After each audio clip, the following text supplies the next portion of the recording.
Hello, everyone. I'm Daniel Rubenstein. Today is September 2nd, 2024. This is the live daily briefing of the Israeli Citizens Spokesperson's office. We are live on Instagram, X, YouTube, and LinkedIn, and available afterwards wherever you get your podcasts, Apple, Google, Spotify.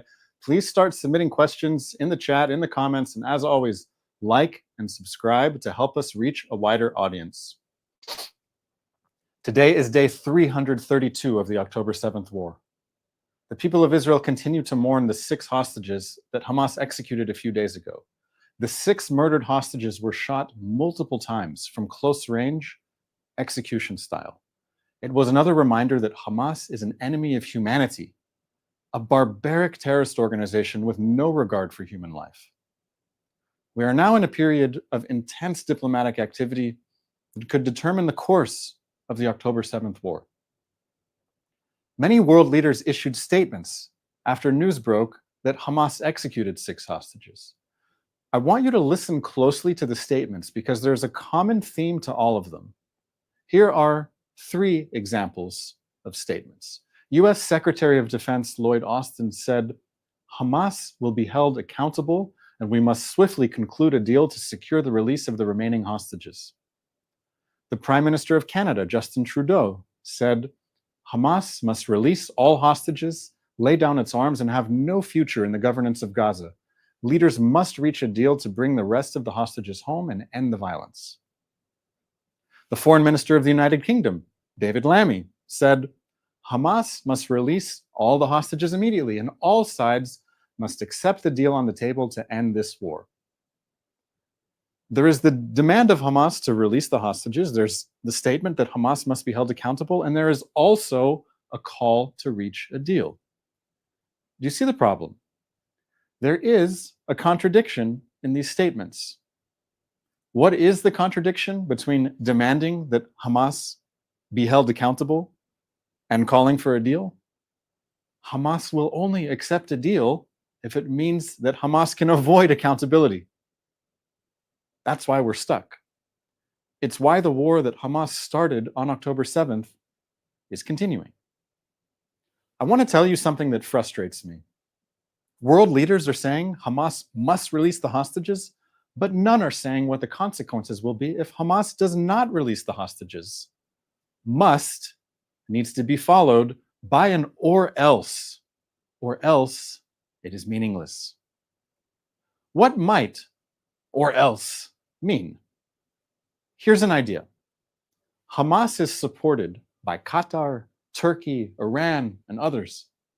The US and its allies should apply maximum pressure to Hamas's supporters so that they will pressure Hamas to let the hostages go now.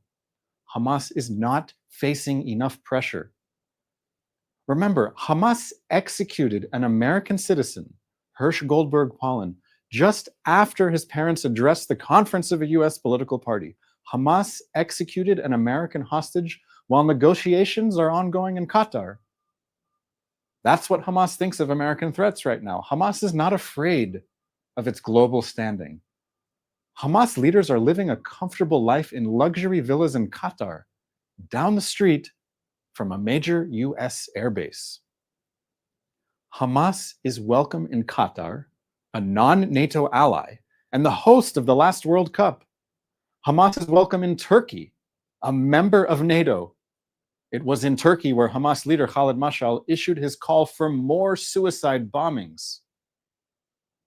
Hamas has an interesting relationship with Egypt, a major recipient of US military aid. It was through Egypt that Hamas smuggled massive amounts of weapons into Gaza under the Philadelphia corridor. And then there's Iran, a huge supporter of Hamas and the entire ring of fire surrounding Israel. Iran has enjoyed massive US sanctions relief. Hamas's enablers have points that expose them to pressure from the whole world. Tell your leaders, pressure Hamas's partners to pressure Hamas. Put Hamas's supporters under maximum pressure. It should not be possible for a country to be a NATO ally and also support Hamas. Do you agree? I want all of my viewers, everyone watching today, to be on guard against contradictions. Some world leaders are calling for Hamas to lay down its arms and have no future running Gaza. But they also demand that Israel agree to leave Hamas armed and running Gaza. Some world leaders are calling to free hostages now by signing a deal that would not free them now. Let's not forget how we got here, and let's be clear of what is required. Hamas must be forced to release the hostages now, and Hamas cannot be allowed to rearm and take more hostages again tomorrow. Let's take some questions from our audience watching live on social media, YouTube, Instagram, X, LinkedIn, wherever you're watching. We are gathering questions, and I hope to answer a few of them now.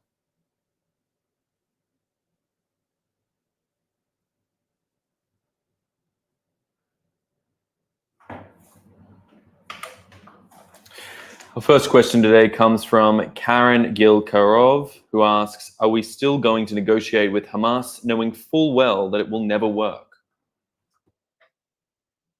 Israel is open to finding ways to achieve the aims of the October 7th war that Hamas started. Let me repeat what the aims of this war are.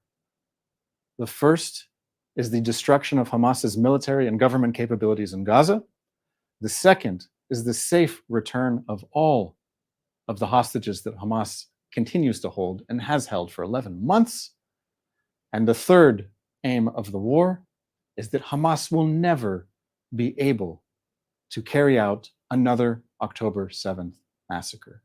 These are the aims of the war. There are military ways of achieving these objectives, and there are diplomatic ways of achieving these objectives, and Israel is pursuing both of these tracks in parallel. For months, Israel has been sending negotiators to Cairo, to Doha in Qatar, to see if there is a way to come to a deal. Until this point, there has not been a deal. There have been many reports about what might be in the way, but what I've attempted to point out is the big picture, which is the kind of deal that Israel is seeking, is a deal that for Hamas would be unacceptable. Israel wants to hold Hamas accountable for the crimes that it committed on October 7th and ensure that Hamas will never be allowed to carry out another massacre. Hamas, of course, has not said yes to such a deal at this time, which is, of course, one of the reasons why we need more pressure on Hamas's backers. And ultimately, Hamas is using the hostages as insurance. It uses the hostages so that it can continue its war. If Hamas wasn't holding the hostages, Hamas leaders would be in trouble. So I don't envy the Prime Minister of Israel or any of the negotiators who are trying to find a way to achieve the objectives of the war and bring the hostages home.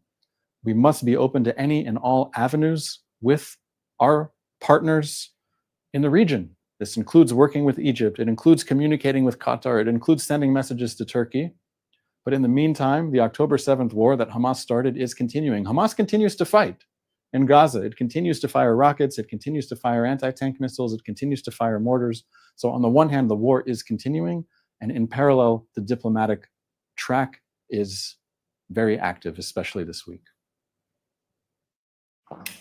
Our next question comes from EMJ on YouTube, who asks, why do you and other pro-Israel channels use the term executed? It lends Hamas actions legitimacy. Why don't you call it murder? They murdered the hostages. They didn't execute them. Hamas certainly murdered the hostages, as it murdered 1,200 people on October 7th when it invaded Israel. But in particular, these hostages, we know they were alive. They were in the tunnels, and Hamas decided to murder them. This word is correct. I choose to use the word executed because of the manner in which the murder took place. I have no problem using the word murder, executed, killed. Hamas, in this case, behaved in a manner like ISIS, shooting people in the head. It's a barbaric terrorist organization. I think the word execute is one level above murder. Murder sounds like it could be also an everyday crime, but what Hamas done is even worse than that. Above first-degree murder, the conscious decision to execute hostages that it has held in barbaric conditions since October the 7th, murdered, executed. Choose the word you like. Our next question comes from Sammy on YouTube, who asks, are hostage body recovery operations rescue operations or recovery? What should we call them? Aren't we rescuing the bodies from the hands of Hamas? Well, I love these questions about word choice because it's something that I think about a lot as I'm writing, whether this daily briefing or my own tweets. Again, I don't have a qualms with rescue, recovered, retrieved. There may be different words used in Hebrew, but when I hear the word rescue, I'm thinking of the standard use of the word rescue, which is that someone was in trouble and they were saved. Unfortunately, for many of the hostages, it is too late to save them. What we do owe them and their families is a proper funeral in Israel and some modicum of closure. So whether the bodies are rescued, retrieved, brought back into Israel, we're speaking about the same thing. Personally, I'm less inclined to use rescue unless they are brought out alive, because that to me is what the word rescue means. But in any case, we are bringing them home. We want all of them home. Every hostage that Hamas seized on October 7th, whether dead or alive, we want them home. The next question comes from Linda_Lita_Lou on Instagram, who asks, why hasn't Israel finished all operations in Gaza until now and freed all the hostages? Well, Israel is facing an enemy that prepared for this war for years. The tunnel infrastructure that Hamas dug in Gaza is unbelievable, and I think the truth is barely out and not widely understood about the military infrastructure that Hamas possessed in Gaza, the ability to move underground undetected so that its fighters could move from place to place, the ability to store weapons, the ability to have communications undetected underground. So Hamas, first of all, has built this massive underground city or state in Gaza. And above that, even more military infrastructure in residential buildings, schools, hospitals, mosques, and so on. The work that is required to fight an urban warfare against Hamas is slow and methodical, but it is ongoing. And again, I emphasize the objectives of the war from Israel's prime minister, as he stated from the beginning, the destruction of Hamas's military and government capabilities, the safe return of all the hostages, and ensuring that October 7th massacre will never happen again. Now, while Israel is carrying out this war, it is adhering to the Geneva Conventions, to which it is a signatory. The Geneva Conventions require that an army distinguish between combatants and non-combatants. And Israel is attempting to do this as best as it can, given the circumstances of Hamas's military buildup. But the fact that Israel does distinguish between combatants and non-combatants is part of the reason that this war is slow and methodical. And at the same time, the Israeli military does not want to endanger the hostages. We want to bring them home safely. So there are many different tracks and angles to this very complicated war. I'm not sure there's been a more complicated war in the history of warfare, where one side has had its people taken deep inside the military infrastructure of the other side, held hostage, while that side is using its military infrastructure in densely populated areas to attack the other side. We're talking about a distance of only a few football fields that separate Gaza from Israel. I would like this war to be over as quickly as possible. I want to see all the hostages home, and I want to see Hamas held accountable. It's going to take time.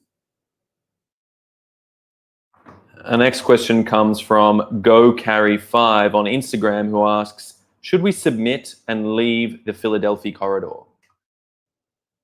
Well, this is the million-dollar question, and there are two answers that the Israeli people are debating. One of them is no, and one of them is yes. The no is easy to understand. Of course, we should not leave the Philadelphia corridor. We should not leave this narrow strip of territory that separates Egypt from the Gaza Strip, because it is through this territory, both from smuggling above ground and deep underground in tunnels, that Hamas has been able to arm itself through smuggling networks from Egypt. So the massive weapons arsenal that Hamas had on October 7th, firing thousands of rockets just on October 7th, it's not only domestic production, but supplies and ammunition and material is coming through this corridor. So if Israel's military objective, if its political objective is that October 7th massacre can never happen again, that Hamas can never be allowed to rearm, then of course the Israel Defense Forces needs to remain on this territory. Okay, this is an intense debate within Israel right now, because you have voices that have said it may be possible to leave this corridor so that we can have a hostage release agreement. This is the one sticking point between Israel and the Hamas negotiators, according to the reports that I'm reading. We don't know exactly what's true. We don't know what deal is actually on the table. We don't know what's being asked of Israel. But if Israel is being open to the possibility of a deal, it also means that there, by definition, need to be some Israeli concessions, and that may involve the way that the IDF is deployed in Gaza for a limited time or a permanent time, and it also involves the amount of prisoners, Hamas prisoners, terrorists that are going to be released from Israeli prisons. So there are many factors to a decision, and that's why there cannot be a simple yes or no, but it's important that you, as the viewers, as people interested in Israel, understand the complexity of the subject and the debate within Israel on this very question you asked. The last question today has been asked by a number of viewers, but is best summed up by Peter9253's question from Instagram, who asks, how could Israel allow this complex underground terror complex to be built? Yes, thank you, Peter, for this question. Your question and about 100 others are questions that the people of Israel are asking themselves, and there's going to be one real way that these questions are answered, and that's through an official commission of inquiry. Much like after the 9/11 attacks in the United States had an official 9/11 commission of inquiry. There was testimony, there were judges, and a final report was produced that answered a lot of the questions about how this happened. Eventually, the same protocol process will happen within Israel, where questions are answered by the relevant authorities. In the meantime, the war goes on. We are still fighting a war. Hamas is still holding hostages. Hamas is still planning attacks, and Hamas is still promising to carry out more attacks. So while we have many questions about the past, we must be focused on the present and also the future. That's all the time we have for questions during the live. I want to encourage everyone to follow my personal accounts on Twitter. My Twitter handle is Paul Rubens, Paulrubens. If you have a specific question that I wasn't able to answer, try to DM me and I'll answer you there. Please also follow me on Instagram. You will see the reels that I'm posting at Ruby Guides Israel, RUBY Guides Israel. And of course, follow the Israeli Citizens Spokesperson's office on all of the platforms. We're posting great content, so keep an eye on that. Thank you all for watching. We are live every day, Sunday to Thursday, 3 p.m. Israel time, 8 a.m. Eastern. Have a wonderful day. Thanks for watching. Drop a comment below. Don't forget to like, share, and hit subscribe to stay updated with our latest content. Until next time, stay informed and inspired. This is Dejobnik signing off.